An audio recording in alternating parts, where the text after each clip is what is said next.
Hello and welcome. My name is Seth, this is Sweet Chariot, and this is another part on this ash bow I'm making here. Coming along real nice, real nice. Last videos were getting these two limbs boxed up and central in the same fashion, and now today I've been marking them, marking the tapers on there, as well as making a form as well. We now have the markings that are going to help us make this bow. So let's go through those, why not? First, we had to find the center. And we mark out 4 inches from either side. Excuse me. It's my soup coming up. And these are the points that we're looking for here. Because this area here is going to be where the limb stops bending effectively. So what did we go for? I was looking for 1/2 inch. First we went for about 1/2 inch from top to bottom on the limbs, both sides. That's our blank. Width-wise, same again. We had to find out how wide we could go on both limbs, and then make both limbs as wide as the narrowest point. And that gave us 1.75 inches from top to bottom again. So from this point, now that we have our handle all sort of marked up and centralized as well, I had to whittle away a little bit to make sure that lump of material was nice and central in the middle of the bow, both dimensions. We can now look at doing the tapers. So what did I do? Oh yeah, the central line as well. That was important to mark on after I'd got the limbs nice and even width-wise, because that is where we're going to mark our tapers from. So we find ourselves bang in the middle of the 1.75 inch mark here, and we take our central line all the way down to the tip. And what I did was measure 6 inches down from the tip. And of course, remembering aiming for a 64-inch bow, and I've left 1.25 inches. I think it was about 1.25 inches. So the knock doesn't rip off the tip of the bow. You give yourself a nice little bit of material here. So you got a nice sturdy knock. 3/4 inch is probably the very, very least you want to do. If you're doing tip overlays as well, you'll be able to sort of sturdy this area up. I mean, you could fit a bit of bone and extend the bow that way. So you slot a bit of bone onto the end of here, and then put your knock in the extra piece of material, like a sear or a traditional English longbow. What I'm going to do is self knocks with tip overlays, because that's how I know how to do. I will do when I do a proper English longbow, I'll do horn knocks, I reckon. But this is what we're designing this around. So for a self knock, we want 1.25 inch thereabouts, at about 1/2 inch, no less than 1/2 inch. Where do we end up here? I think we're more like 3/4 inch. Yeah, 3/4 inch. I think I originally marked 1/2 inch at the very tip. Yeah, definitely no less than 1/2 inch, I would say, because you're going to come in from that point, which will make it very, very skinny on that piece of material. So the measurements can change, but the principles have to stay the same. This area has to stay strong, it has to accommodate some knocks, and it has to taper. So what I do for my central line, remember I came down 6 inches. So from that central line, I went for 1.5 inches. That actually felt a little bit wide, so I went for 1.25 inches. Hang on, did I? Was it 1 inch and... Yeah, I went for 1.5 inches first, and then 1.25 inches seemed like a better taper. So across here from the central line, straddling that central line, 1.25 inches, and that naturally gives us a taper from 1.75 inch, losing 1/2 inch width. And then from here, again, mark down 4 inches, did I? And that one's at 3.5 inches. Oh, how embarrassing. Let me just double check the other end.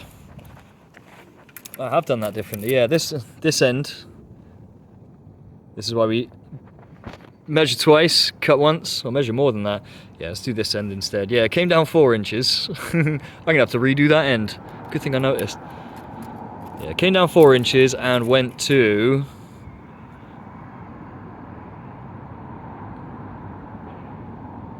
What was it, 1.25 inches? Silly smudge on my tape measure there. No, sorry, 3/4 of an inch. Of course it was. That was 1.25 inches. Then this one's a 3/4 of an inch. So 4 inches down. Sorry, 6 inches down is an inch and a quarter. 4 inches down is 3/4 of an inch. Naturally, tapers in again, and then from 3/4 of an inch all the way up. Like I say, you could go to a 1/2 inch. We may even sort of whittle down to a 1/2 inch, or even down to a proper point on the very end here. But that is how we create a taper from the top of the limb to the bottom of the limb. Yep. Don't know how I decided that that was 4 inches. Idiot. Right, I'll have to, as soon as I finish this video, I'll remark that, because that is going to be the first bit of material I take away. Will be these edges here. So I think this is the shape I'm going for, a little bit like that. I'm not sure how you pronounce it. I've only ever seen it written Mongalat bow. Mongabat.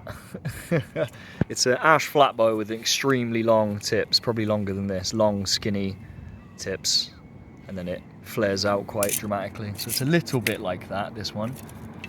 That end probably looks more like it. Oh yeah, the other taper. The really important taper.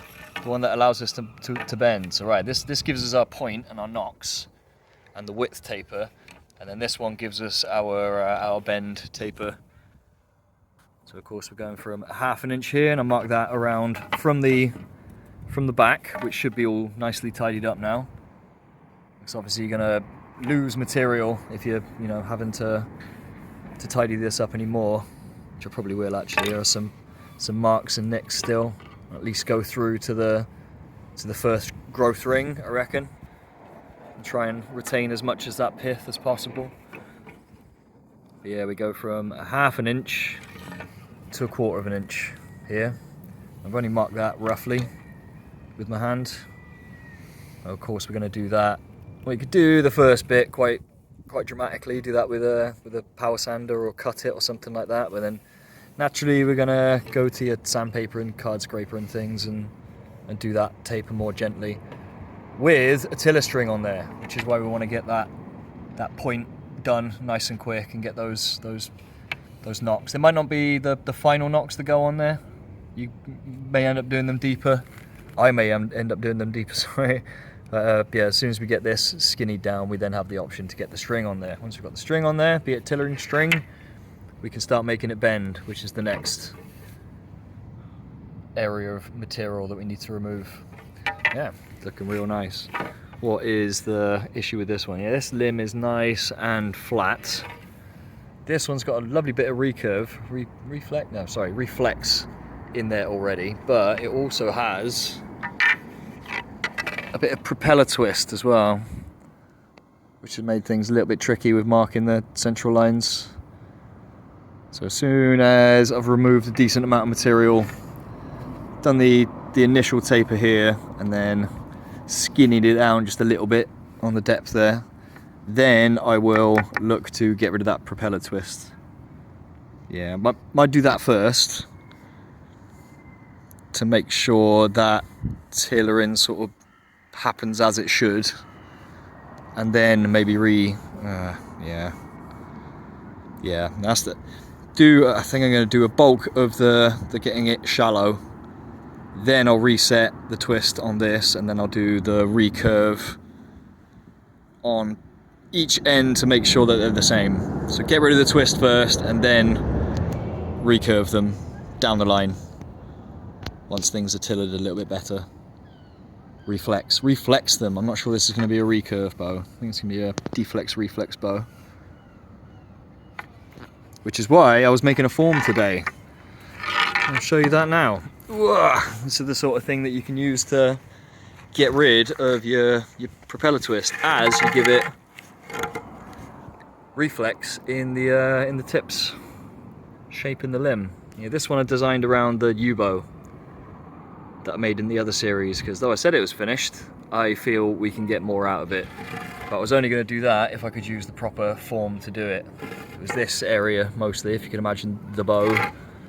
It's this area I wanted to make slightly steeper angles and slightly more reflex on there. So I did that, I sort of lined up that bow with this one and designed it around the changes that I wanted to make on that.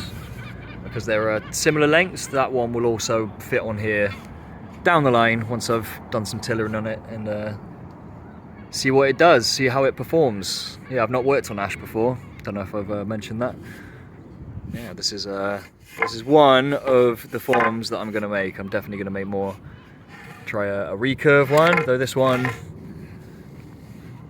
with the U-bow I made the nocks end about here, so it only reflexed it, didn't recurve it. But you could bring the tips,